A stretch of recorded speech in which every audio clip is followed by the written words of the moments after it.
جو سورہ مائدہ قرآن کریم کا 5واں سورہ ہے، اور جو آیت کا نشان ہے وہ 56 ہے، 56 ہے۔ وہ الفاظ ہیں، قبل اس کے کہ گفتگو کا آغاز کیا جائے، آج پہلی محرم ہے، 1443 ہجری ہے۔ ہر عزاخانے میں فرش عزا بچھائی جا چکی ہے اور عزاخانے سج گئے ہیں، اور بی بی کو پرسہ دینے کے لیے زری تعزیے آ گئے ہیں۔ سب سے پہلے ہم اپنی بی بی شہزادی دو عالم حضرت فاطمہ زہرا سلام اللہ علیہا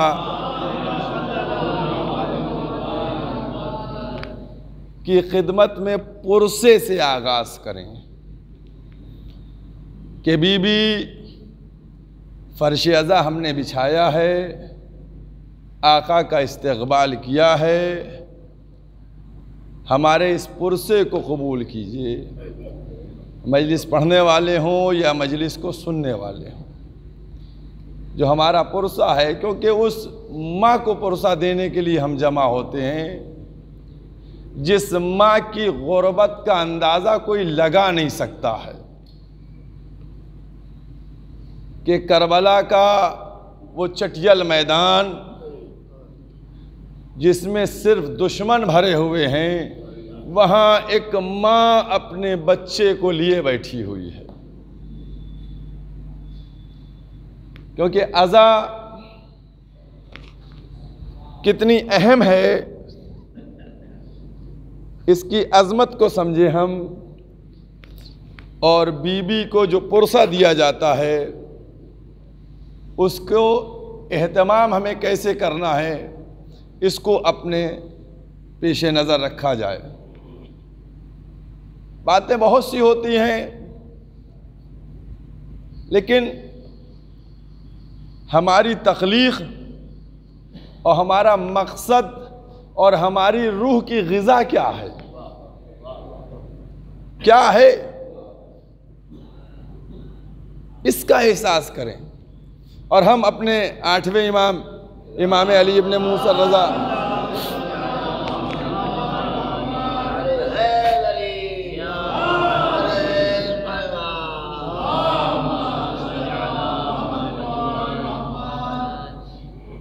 سے ان سے کہ جب محرم کا مہینہ یہ عزا کے دن شروع ہوتے تھے تو ہمارے 8ویں امام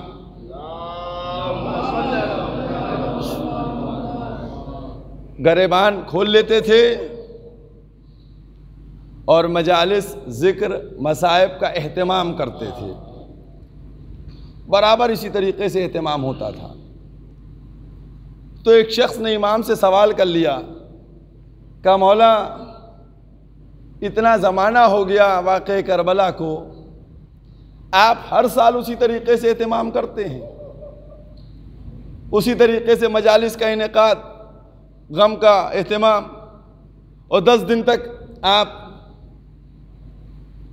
کیونکہ بہرحال وارث تھے، تو جیسے کسی میت کا وارث غمزدہ ہوتا ہے اس انداز میں غم منایا کرتے ہیں۔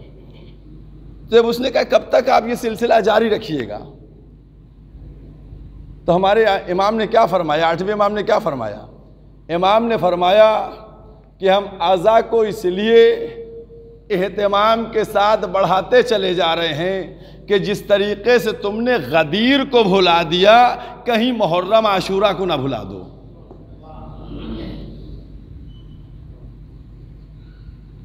اور خود آپ غور دیکھیے کہ جو غدیر میں مجمع تھا وہ کس کا مجمع تھا؟ اصحاب تھے، 1.25 لاکھ تھے۔ جیسے میں نے اس دن ایک محفل میں جملہ کہا، وہی دہراتا چلوں کہ مولا کائنات کے لیے اس سے بڑی مظلومیت کیا ہوگی کہ کسی کو بھی حق اس کو دو لوگ گواہی دے دے تو مل جاتا ہے، اور یہاں دسیوں ہزار گواہی دینے والے تب بھی میرے مولا کا حق نہ ملا. یہ مظلومیت ہے. تو میں نے اس جو مولا کی حدیث اور مولا کا فرمان کہ غدیر کو جس طریقے سے تم نے بھلا دیا ویسے عاشورہ کو نہ بھلا دو، تو ہم نے جو اپنے مجلس کا ان 9 مجالس کا عنوان رکھا ہے، اور اس وقت کہ جب مقصرین کا غلبہ ہے، ہر طرف سے چاہے ولایت کی بات کی جائے اور چاہے عزا کی بات کی جائے، دشمن اس میں ایسی حرکتیں کر رہا ہے، تو میں نے اس دور میں یہ مناسب سمجھا کہ ہم اپنی ان 9 مجلسوں کو ولایت اور عزاداری کے عنوان سے پڑھیں، تاکہ ولایت مولا کائنات بھی پہنچے اور عزاداری امام حسین بھی پہنچے. ایک صلوات باقاعدہ پڑھ دے محمد والے محمد.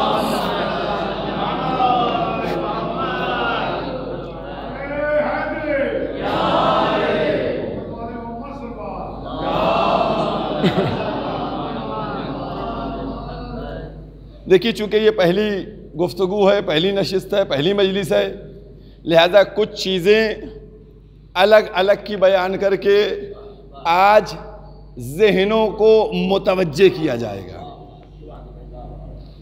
اور اس بات سے مطمئن رہیں کہ انشاءاللہ جو گفتگو یہاں سے کی جائے گی اس میں اس بات کا خیال رکھا جائے گا کہ قرآنی آیات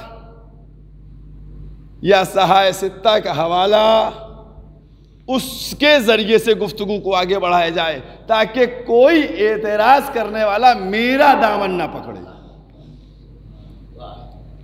اب میں آپ کے سامنے ایک حدیث 2 کتابوں کے حوالے سے بیان کر کے بات کو آگے بڑھا رہا ہوں، اور وہ حدیث کیا ہے جو سنن ابن ماجہ جو صحائح ستہ کی ایک اہم کتاب ہے اس کی پہلی جلد میں 55 نمبر صفحے پہ ملے گی، اور ترمذی میں 5 نمبر جلد 556 نمبر صفحے پہ ملے گی. یہ دونوں حوالے ہیں صحائح ستہ کے.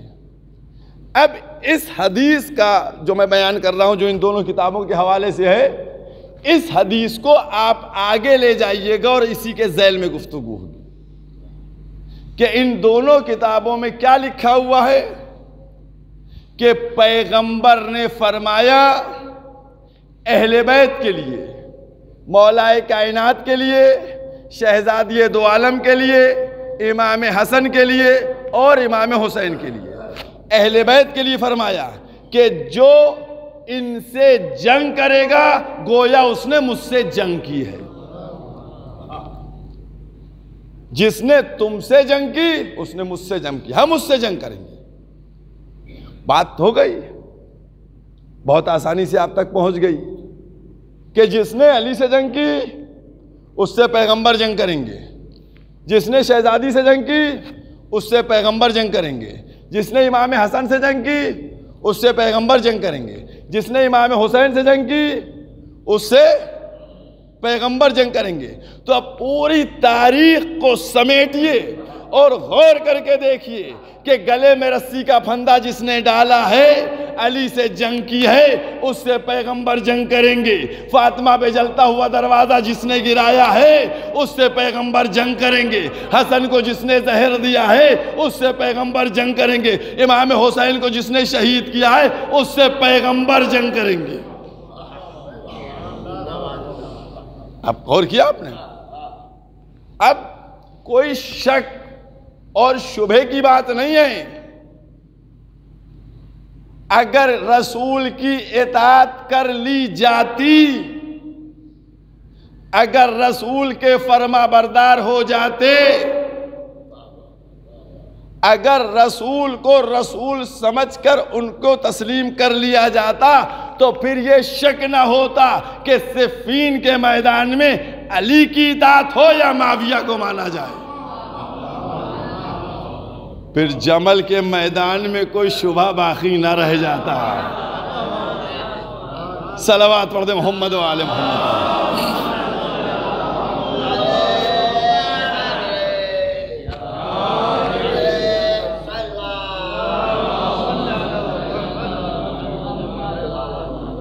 اور جب یہاں تک لایا ہوں تو ایک بات اور کہتا چلوں، کیونکہ موضوع وہی ہے، ولایت، عزاداری. آپ غور کیجئے گا، یہ بتائیے منافق زیادہ خطرناک ہے یا مشرک؟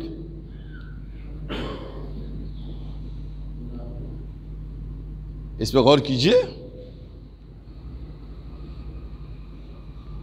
سیدھی سی بات میں نے کی ہے، سب سے سوال کر رہا ہوں. بھئی آپ اپنے اس معاشرے کے اندر جو بات کہتے ہیں، کیا کہتے ہیں کہ صاحب پیٹھ میں چھری مار دی؟ کس کے لیے کہتے ہیں؟ کس کے لیے جملہ استعمال ہوتا ہے؟ اس کے لیے جو اپنا ہو کے بھی نہیں ہوتا ہے اپنا، اسی کے لیے تو کہا جاتا ہے. یہ کیا ماں دیکھو، جو آپ کا دشمن ہے، بہت توجہ کیجئے گا، میں نے کہا نہیں کہ آج مبادیات کو بیان کر کے اسی کو آگے بڑھا دیا جائے گا کہ آج کیا ہے، ہمارا دشمن ہے. بھئی مشرک کافر ہے، اس کا مذہب اور ہے، وہ تو معلوم ہے کہ وہ دشمن ہیں، اسلام کو قبول نہیں کریں گے، لیکن وہ کہ جو لبادہ اسلام پہن کے اسلام کو نقصان پہنچا رہے ہیں.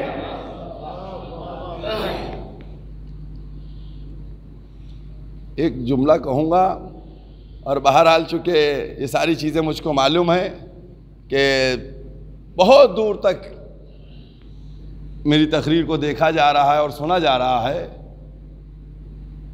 ہر ناظر سے یہ بات کہوں گا کہ اس جملے کو آپ سمجھیے، منافق زیادہ خطرناک ہے. خود آپ دیکھ لیجئے، حیات پیغمبر میں تو دشمن مقابلہ کرتا رہا، دشمن سے لڑائی ہوتی رہی، ایک طرف حق تھا اور ایک طرف باطل تھا. لیکن شہادت اور وفات پیغمبر کے بعد جو لوگ مولا سے لڑے وہ کون تھے؟ وہ کون تھے؟ سب سامنے ہے، تاریخ کوئی چھپی ہوئی نہیں ہے، ایک ایک چیز واضح ہے. وہ سب منافق تھے. تو کافر کا علاج کیا جا سکتا ہے، منافق کا علاج کیسے ہو؟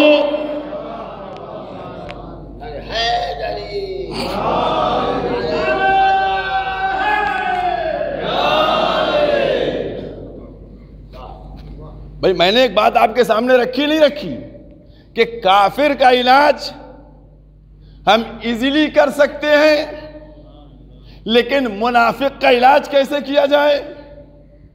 تو یاد رکھیے، منافقت کو ختم کرنے کے لیے بہت چھوٹا سا فارمولہ ہے. ولایت ذکر علی ابن ابی طالب اگر مومن کی حیات ہے تو منافق کی موت ہے.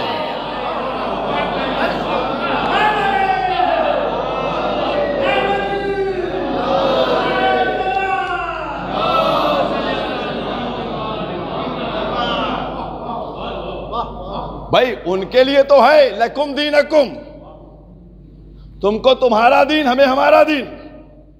لیکن جو منافق ہیں ان کی موت ہے ذکر ولایت امیر المومنین علی ابن ابی طالب علیہ السلام. ایک اور صلوات پڑھ دیں محمد علیہ.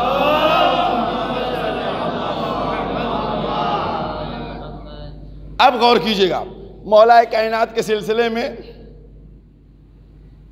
اس کا ثبوت دے رہا ہوں. ہزاروں حدیثیں فضائل. اور جب بخاری نے چھانٹنا شروع کیا تو اپنی تنگ نظری،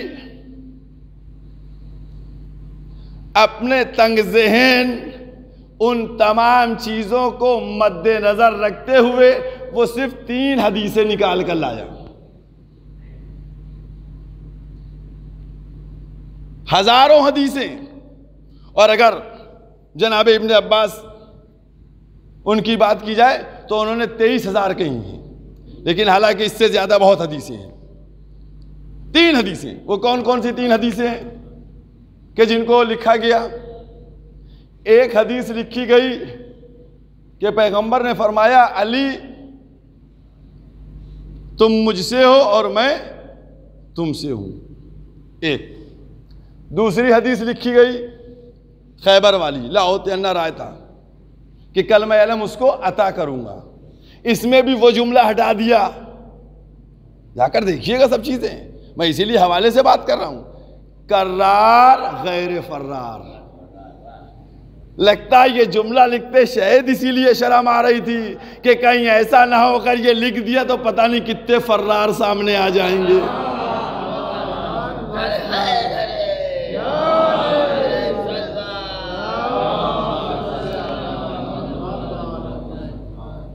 دوسری حدیث خیبر والی. اور تیسری حدیث منزلت کہ جو پیغمبر نے فرمایا کہ علی تم کو مجھ سے وہ نسبت ہے جو موسیٰ کو ہارون سے تھی. ہم ایک بات کہنے جا رہے ہیں کہ میں آج آپ سے ایک بات کہتا ہوں اور اعلانیہ مائک پہ کہتا ہوں کہ اگر آپ ایک حدیث بھی لکھتے، 3 تو زیادہ لکھ دی، ایک حدیث بھی لکھتے تو ذات امیر المومنین وہ ہے کہ اگر ایک حدیث لکھی جاتی تو اسی میں سارے فضائل سمٹ کے چلے جاتے ہیں. سارے فضائل اسی میں سمٹ کے چلے جاتے ہیں. ایک حدیث کافی تھی اور 3 لکھ دی. اور اب سنیے، جب حدیثیں لکھی گئیں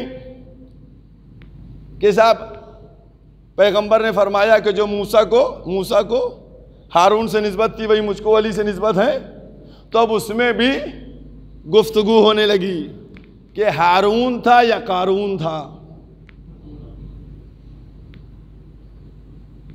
اب اس میں اشکالات شروع ہونے لگے.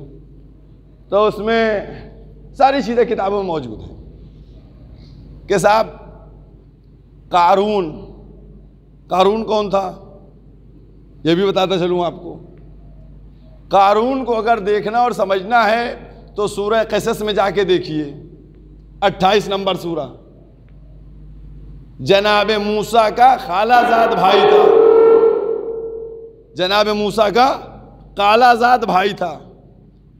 جو 17 پہلے ایمان لائے تھے اس میں سے ایک قارون تھا. اور اس قارون نے جب قبول کیا اسلام کو تو اس کے عوض اللہ کی طرف سے اس کو نعمت دی گئی اور بہت زیادہ دولت سے نوازا گیا قارون. اور جب دولت سے نوازا گیا اور وہ کافر ہو گیا، تو اس میں ایک اشکال ہوا کہ نہیں، پیغمبر نے یہ نہیں فرمایا. پیغمبر نے فرمایا ہارون نہیں ہے، قارون ہے، کہ جو موسیٰ کو قارون سے نسبت تھی وہی مجھ کو علی سے نسبت ہے. اب قارون، نعوذ باللہ، توبہ توبہ، مولا کائنات کو قارون سے تشبیہ دینا. لیکن یاد رکھو، میں نے بھی جملہ کیا کہا کہ جب بھی تشبیہ دی جاتی ہے تو صفات برابر ہوتے ہیں. بھئی آپ نے کہا کسی کو کہ ان کا چہرہ چاند کا جیسا، تو جب آپ نے چاند کا لفظ استعمال کیا تو گویا چاند بھی بے داغ، چہرہ بھی بے داغ. جب آپ نے کہا کہ ان کی آواز شیریں ہے تو گویا آواز میں بھی مٹھاس اور پھر شیرینی میں بھی مٹھاس. جب آپ تشبیہ دیتے ہیں تو دونوں کو صفات کو ایک سا ہوتا ہے تو تشبیہ دی جاتی ہے. تو اب میں کہنا چاہتا ہوں کہ اگر تم قارون سے تشبیہ دیتے ہو تو قارون امیر تھا، ظاہری طور پہ میرے مولا ظاہراً مفلس تھے، قارون امیر تھا، مولا مفلس تھے، تو اگر قارون کو تشبیہ دینا ہے تو کسی غنی سے تشبیہ دو۔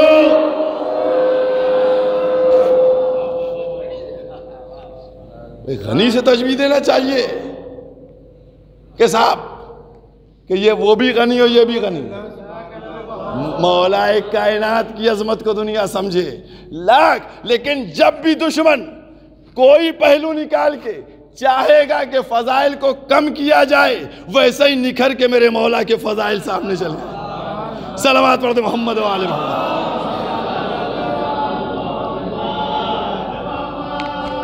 اب دوسرا جملہ آیا، کہا وہ جو ہارون کی بات کی گئی تھی کہ علی کو، کہ ان کو رسول سے وہ نسبت ہے جو ہارون کو موسیٰ سے نسبت تھی۔ اب دوسری تشبیہ، کہا کیا بات ہے؟ کہا معاملہ دیکھیے ایسا ہے کہ اس لیے ہارون کہا گیا تھا چونکہ ہارون کے زمانے میں خلفشار تھا، بدنظمی تھی، تو یہاں پر جو پیغمبر نے فرمایا ہے وہ فضیلت کے عنوان سے نہیں فرمایا ہے بلکہ یہ عیب بیان کیا ہے، نعوذ باللہ، کہ وہاں بھی بد نظمی تھی اور علی کے ہاں بھی بد نظمی۔ تو بات بالکل صحیح ہے، بد نظمی تو تھی وہاں۔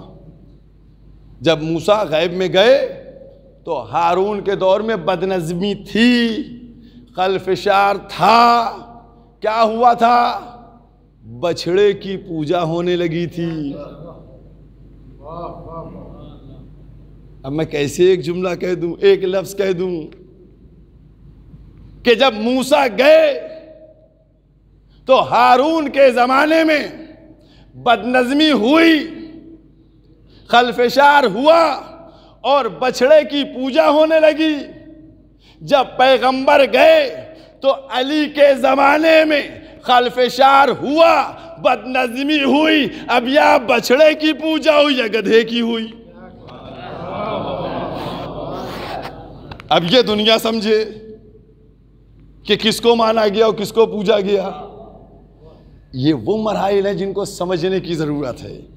آپ غور کر کے بتائیے کہ آخر سبب کیا تھا۔ اور ایک بات یاد رکھیے گا، کہ اگر پیغمبر نے فرمایا ہے تو صرف پیغمبر نے نہیں فرمایا ہے بلکہ قرآن نے تصدیق بھی کی ہے کہ محمد موسیٰ جیسے،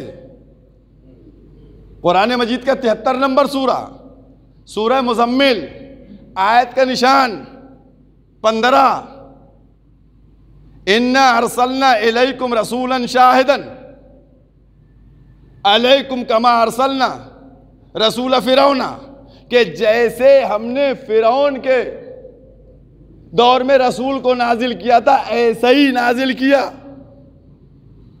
اب وہاں ایک فرعون تھا کہ جو اگر کنٹرول میں آ جاتا تو پوری رعایا کنٹرول میں آ جاتی، لیکن یہاں بہت سے فرعون ہیں۔ غور کیجئے گا، تو فرعون مہر لگی ہوئی ہے۔ اب آئیے ایک بات آپ سے کہنے جا رہا ہوں، یہ جب جناب موسیٰ جانے لگے تو کیا دعا کی؟ پروردگار زبان کی گرے کھول دو، سینے کو کشادہ کر دو، ساری چیزیں ایک ایک چیزیں سب سامنے موجود ہیں، یہ قرآن ہے سب۔ چنانچہ انہوں نے ایک ریکویسٹ ڈالی تھی بارگاہ الہی میں، بہت توجہ کیجئے گا، ریکویسٹ کی تھی، دعا کی تھی، پروردگار ہارون کو بنا دے۔ موسیٰ نے بنایا تھا؟ نہیں، ریکویسٹ ادھر سے ڈالی، جب ادھر سے ریکمنڈ کر کے اوکے کیا گیا تو فائنل ڈیسیژن ہوا۔ بھائی ادھر سے دعا کی گئی تھی کر دے، تو ادھر سے اللہ نے کر دیا، موسیٰ نبی تھے، بنا لیتے خود سے، ہارون کو اپنا وسیع خود سے بنا لیتے؟ نہیں غور فرمایا آپ نے؟ بھئی قرآن کو تو سمجھیے، موسیٰ نبی ہیں لیکن ان کو اپنے وسیع بنانے کی پرمیشن نہیں ہے۔ اگرچہ بغیر کسی ترمیم کے اس کو قبول کیا جاتا ہے، بغیر کسی ترمیم کے قبول کیا گیا، لیکن موسیٰ نے نہیں بنایا۔ اب مسلمانوں کے سروں پہ قرآن رکھو اور ان سے قسم کھلواؤ کہ یہ بتاؤ کہ جو کام موسیٰ بھی نہ کر سکے کہ وہ اپنا وسیع بناتے، وہ تم نے کیسے کام کر لیا؟ موسیٰ نے اللہ سے ہارون کو اپنا وسیع مقرر کروا کے اس امت کو بتایا کہ دیکھو اگر وسیع کا تعین کوئی کرے گا تو وہ صرف خالق کائنات پروردگار کرے گا۔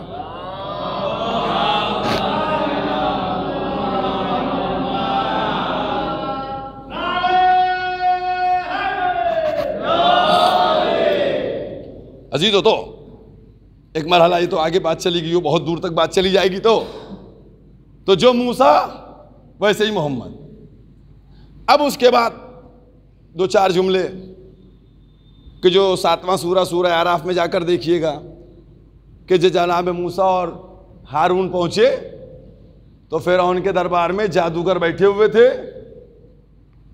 اور یہ لوگ بھی جا کر بیٹھے۔ اس کے بعد فرعون کا اشارہ ہوا، جادوگروں نے اپنی وہ رسیاں پھینکی، ادھر قرآن اللہ نے حکم دیا کہ تم اپنی عصا پھینکو۔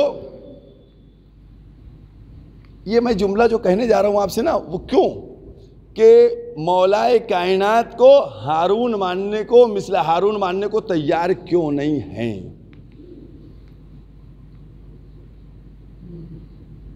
تو چنانچہ انہوں نے رسیاں پھینکی، جناب موسیٰ نے عصا پھینکا، عصا نے ساری رسیاں اژدہا بنا اور ساری رسیاں کھا لیں۔ اس کے بعد کیا ہوا؟ سب کے سب سجدے میں گر گئے اور سب نے کیا کہا؟ جا کر دیکھیے گا سورہ اعراف، آیت کا نشان 121، سورہ اعراف دیکھیے گا جا کے۔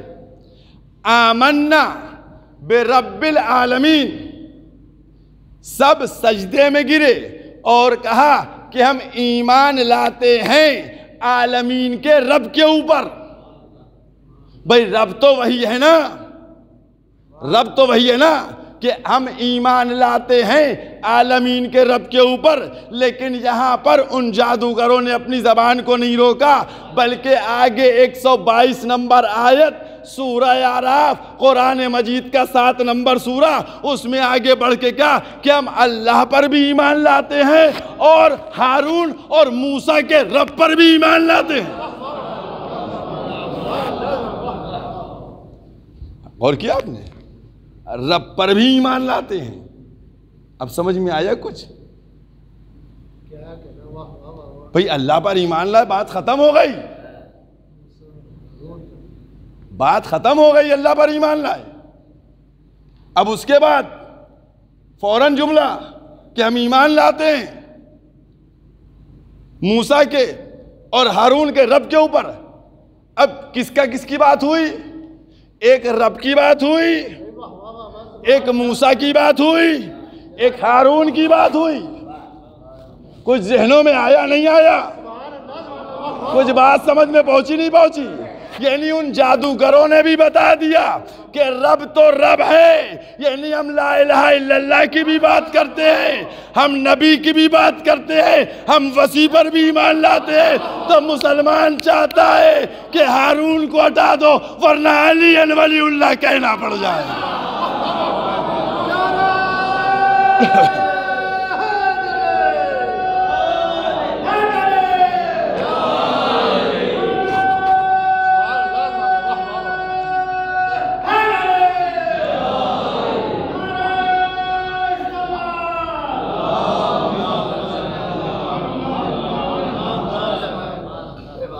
اور فرمایا آپ نے اس لیے کہ کسی طریقے سے اللہ پر ایمان، موسیٰ پر ایمان اور ہارون پر، تاکہ پتہ چل جائے تین ہیں۔ جب تین یہ ہیں تو پھر کلمے، اب اگر ادھر وہاں وہ جادوگر کہہ رہے ہیں تو پھر یہاں پر بھی جب یہ وسیع بن جائیں گے تو پھر ہم کو بھی اپنے دو کلموں سے آگے بڑھنا پڑے گا، اور تیسرا کلمہ کہ علی ولی اللہ۔ لیکن یاد رکھیے قرآن کریم، اس میں جا کر یہی تو شاید سبب ہے، آج اشارہ کر رہا ہوں، بس وقت ختم ہو گیا، اشارہ کیے دیتا ہوں کہ سورہ معارج میں جا کر دیکھیے گا، اسی لیے جب کلمے کی بات آئی ہے تو جمع کا صیغہ استعمال ہوا ہے، تثنیہ کا صیغہ استعمال نہیں ہوا۔ بات اس میں ہوگی، کیونکہ بہرحال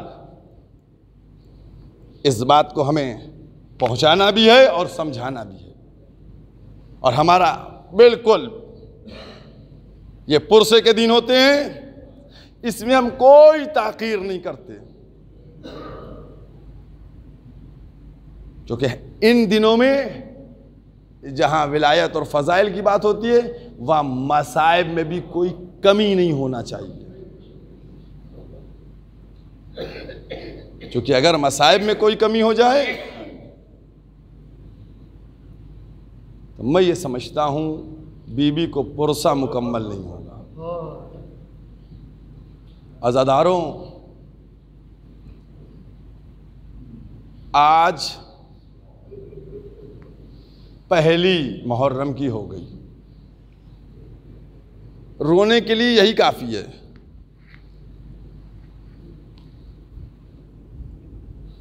بہت مصیبت کے ایام ہیں، رو رہے ہیں لوگ، کیوں رو رہے ہو؟ محرم پہ تو رو ہی رہے ہیں، تم ذرا سا اتنا بتا دو کہ اگر تم کو جلوس کی اجازت نہیں مل رہی ہے تو رو رہے ہو؟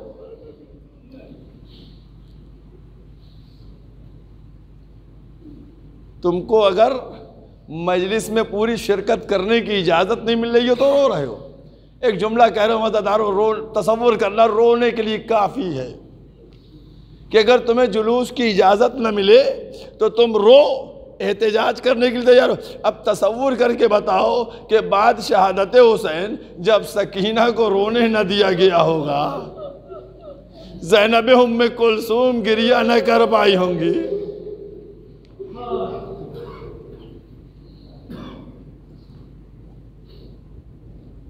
عزاداروں، جیسے ہی پہلی محرم کا چاند نکلتا ہے نا، شہزادی زینب فرماتی ہیں دل بیٹھا جا رہا ہے،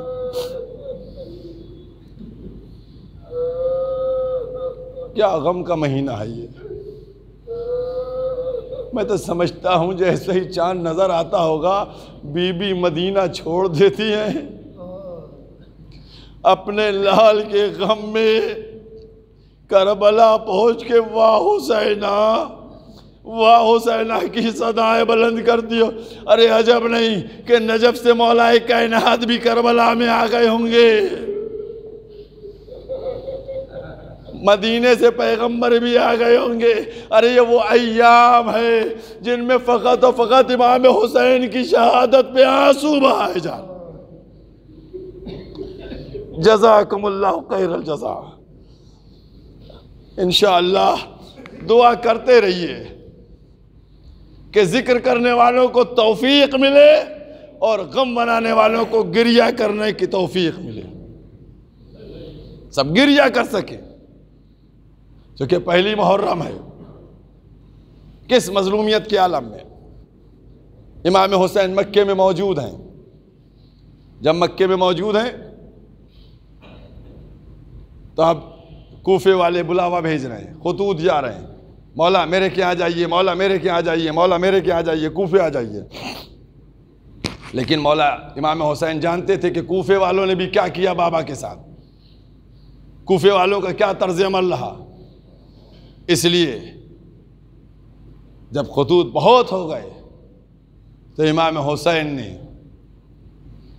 خود جانے سے پہلے مناسب یہ سمجھا کہ اپنے سفیر کو بھیجے۔ آپ سمجھ گئے ہوں گے کہ پہلی تاریخ میں سفیر امام حسین جناب مسلم ابن عقیل کا تذکرہ کرتا ہوں، چونکہ آغاز تو 9 ذی الحجہ سے ہو گیا تھا۔ ادھر امام حسین ایک نامہ لکھتے ہیں، کوفے والوں تمہارے بلاوے کے خط ہے، پوری بات تحریر کر کے میں اپنی نیابت میں مسلم کو بھیج رہا ہوں، اپنے بھائی مسلم ابن عقیل کو بھیج رہا ہوں، جس کو میری بیعت کرنا ہے وہ مسلم ابن عقیل کے ہاتھ پر بیعت کر لے۔ جناب مسلم کوفے پہنچے، عجب شان سے پہنچے، کیا احترام، کیا انتظام۔ جناب ہانی کے گھر میں مہمان ہوئے، زبردست طریقے سے جناب مسلم کا استقبال کیا گیا، ہزاروں کی تعداد میں لوگوں نے بیعت کی، بعض روایات میں 18,000 اور بعد میں اس سے بھی زیادہ بیعت کر چکے۔ جب جناب مسلم نے یہ کیفیت دیکھی، یہ حال دیکھا، تو ایک دفعہ قلم و دعوات اٹھا کر خط لکھنا شروع کیا کہ غلام کبھی اپنے آقا سے جھوٹ نہیں بولتا، غلط بیانی سے کام نہیں لیتا۔ آقا یہاں لوگوں نے کثیر تعداد میں بیعت کر لیے، آپ میرا خط پاتے ہی کوفے کی طرف روانہ ہو جائیے۔ ادھر یہ خط روانہ ہوا اور ادھر یزید کے پاس اطلاع پہنچی کہ یزید کیا تم کو اب کوفے کی چاہت نہیں ہے؟ تمہارا کوفے کا گورنر جو ہے وہ بہت زیادہ ڈھیل دے رہا ہے اور مسلم کا زور بڑھتا چلا جا رہا ہے۔ جیسے ہی یزید کو اطلاع ملی، اس نے فوراً بصرے کے گورنر ابن زیاد کو خط لکھا کہ تم ہمارا خط پاتے ہی کوفے جانا اور کوفے کی گورنری، کوفے کا چار سنبھال کے نعمان کو معطل کر دینا۔ آیا ابن زیاد، آنے کے بعد اس نے ظلم کرنا شروع کیا، جناب ہانی کو گرفتار کیا، ظلم ڈھائے ان کے اوپر، جناب مختار کو گرفتار کیا، اور اس کے بعد اس نے اعلان کرا دیا کہ اگر کوئی بھی مسلم کی مدد کرتا ہوا پایا جائے گا تو اس کو گرفتار کیا جائے گا، سزا دی جائے گی۔ عورتوں کو مخاطب کیا کہ اپنے بچوں کو بلائیں، شوہروں کو اپنے واپس بلا لیں، کوئی بھی مسلم کی مدد نہیں کرے گا۔ جب یہ اعلان ہو گیا، ہر ایک سہما ہوا، ہر ایک ڈرا ہوا، ہر طرف جناب مسلم کی تلاش شروع ہو گئی۔ اب جب مغرب کا وقت آیا تو کیا عالم تھا، میں نے کیا کہا تھا، 18,000 سے زیادہ جہاں بیعت کر چکے تھے، جہاں لوگ مسجد میں جمع ہوتے تھے، وہیں اب کیا نتیجہ ہے کہ جب جناب مسلم مغرب کی نماز میں پہنچے تو کچھ لوگ موجود تھے، اور جب نماز پڑھ کے فارغ ہوئے تو وہ کچھ بھی جا چکے تھے۔ جناب مسلم کی مصیبت کا اندازہ کیجئے آپ کہ کیا مصیبت ہوئی ان کے اوپر۔ جب جناب مسلم نے یہ منظر دیکھا، نکلے وہ گلیاں کہ جہاں کبھی جناب مسلم شہزادہ بن کے چلتے تھے، آج وہی گلیاں اجنبی ہو گئی تھیں، سارے دروازے بند ہو چکے تھے۔ ایک عورت کہ جو دروازے پر بیٹھی ہوئی اپنے بیٹے کی آمد کا انتظار کر رہی تھی، جناب مسلم نے جب اس کو دیکھا، اسی کے پاس جا کر بیٹھ گئے۔ اس عورت سے کہنے لگے کیا مجھ کو پانی مل سکتا ہے؟ عورت اندر گئی، پانی لے کے آئی، کوزے میں پانی دیا، جناب مسلم نے پانی پیا، کوزہ واپس کیا، عورت گئی کوزہ رکھنے کے لیے، پھر کوزہ رکھ کے آئی، وہ برتن رکھ کے آئی، پیالہ رکھ کے آئی، دیکھا بیٹھے ہوئے، کہا بھائی تم نے پانی پی لیا؟ کہاں پی لیا؟ کہا تو جاؤ اپنے گھر، زمانہ بہت خراب ہے۔ تب جناب مسلم نے کہا اگر کسی کا گھر نہ ہو تو کہاں جائے؟ تو پوچھا تم کون ہو؟ مسافر ہو؟ جناب مسلم نے کہا ہاں میں مسافر ہوں۔ کہا تم کہاں کے رہنے والے ہو؟ کہا میں مدینے کا رہنے والا ہوں۔ کہا تم مدینے کے رہنے والے ہو؟ تو وہ بولی کہ واپس چلے جاؤ ورنہ مسلم ان کی گرفتاری کے لیے اس طریقے سے لوگ ان کو ڈھونڈ رہے ہیں۔ تو ایک دفعہ جناب مسلم نے فرمایا کہ میں ہی مسلم ہوں۔ بس جیسے ہی جناب مسلم کا نام سنا فوراً دروازے سے ہٹ گئی، جناب مسلم کو گھر کے اندر لے گئی، دسترخوان بچھایا، کھانے کی اشیاء سجائی۔ جناب مسلم نے کہا مجھ کو کچھ کھانا نہیں ہے، محراب میں پہنچے، اس حجرے میں پہنچے، عبادت کرنا شروع کی۔ عبادت ہو رہی ہے، جناب مسلم عبادت فرما رہے ہیں۔ صبح صادق نمودار ہوئی، جناب مسلم باہر نکلتے ہیں، دیکھتے ہیں صبح صادق نمودار ہو چکی ہے، نماز سے فارغ ہوئے، گھوڑوں کی ٹاپوں کی آواز سنائی دی۔ جیسے یہ سنا جناب مسلم نے ایک دفعہ آمادہ ہوئے، آمادہ ہونے کے بعد تلوار کو نیام سے نکالا، کہا کہ جیسے ہی میں کہوں دروازہ کھول دینا۔ اس ضعیفہ نے کہا کہ آپ باہر نہ نکلیے، کہا میں یہ نہیں چاہتا ہوں کہ میری وجہ سے کسی کی بے پردگی ہو۔ اللہ اکبر۔ جیسے یہ جملہ سنا، دروازہ کھلا، جناب مسلم نے حملہ کیا۔ عزیزانو، جناب مسلم کی شجاعت کا کیا اندازہ کرو گے؟ امام حسین کے پاس 3 بہادر تھے، ایک محمد حنفیہ، ایک جناب عباس، ایک جناب مسلم، 3 بہادر تھے۔ ایک کو امام حسین نے اپنے ساتھ رکھا، ایک کو مدینے میں چھوڑ دیا تھا اور ایک کو کوفے بھیج دیا تھا۔ جناب مسلم کی جو تلوار چلی تو جو 70 لوگوں کا رسالہ تھا واصل جہنم کر دیا۔ کمک اور مانگی گئی، عجب نہیں، بار بار مانگی جا رہی ہے، سارے سوال و جوابات سب چیزیں موجود ہیں، لیکن قسم خدا کی جناب مسلم کی شجاعت کا کیا اندازہ لگا سکتے ہیں۔ کربلا میں جنگ سخت ہوئی ہے۔ میں 2 جملے کہنا چاہتا ہوں کربلا والوں سے۔ عزاداران امام مظلوم، کربلا میں جنگ بہت سخت ہوئی، بہت عظیم جنگ ہوئی، لیکن کربلا میں ہر ایک کو امام حسین نے اپنا زانو دے کے مطمئن کر دیا تھا، لیکن کوفے میں جناب مسلم تنہا۔ اور کربلا کی جنگ اور کوفے کی جنگ میں بڑا فرق ہے۔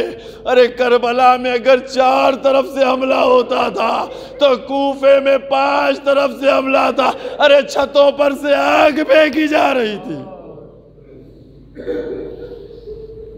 جزاکم اللہ خیر الجزا۔ عزاداران امام مظلوم، کس طریقے سے جناب مسلم جنگ کر رہے ہیں، رسالے بے رسالے آ رہے ہیں، جناب مسلم دشمنوں کو واصل جہنم پہنچا رہے ہیں۔ پھر ایک دفعہ منافق نے وہی اپنی چال چلی، دشمن نے چال چلی۔ کس انداز سے چال چلی؟ کہا جناب مسلم کو یوں گرفتار نہیں کیا جا سکتا ہے، بلکہ ایک گڈھا کھودا گیا اور اس کو گھاس سے بھرا گیا تاکہ جناب مسلم جنگ کرتے ہوئے وہاں تک پہنچ جائیں اور اس گڈھے کے اندر گر جائیں۔ چنانچہ ایسا ہی ہوا، جناب مسلم زور شجاعت میں جنگ کرتے کرتے ایک دفعہ اس گڈھے میں پہنچے۔ جیسے ہی گڈھے تک پہنچے، گڈھے میں گر گئے۔ اب ظالموں نے چاروں طرف سے گھیر لیا۔ جناب مسلم کی تلوار کو مانگا گیا، کہا ہم امان دیتے ہیں، اپنی تلوار دے دو۔ جناب مسلم نے تلوار دی۔ اس کے بعد گرفتار کر کے دارالامارہ لے کے پہنچے۔ دارالامارہ جیسے ہی پہنچے، جناب مسلم جنگ کرتے ہوئے، جناب مسلم ان کے ہونٹ پر زخم آ چکا تھا۔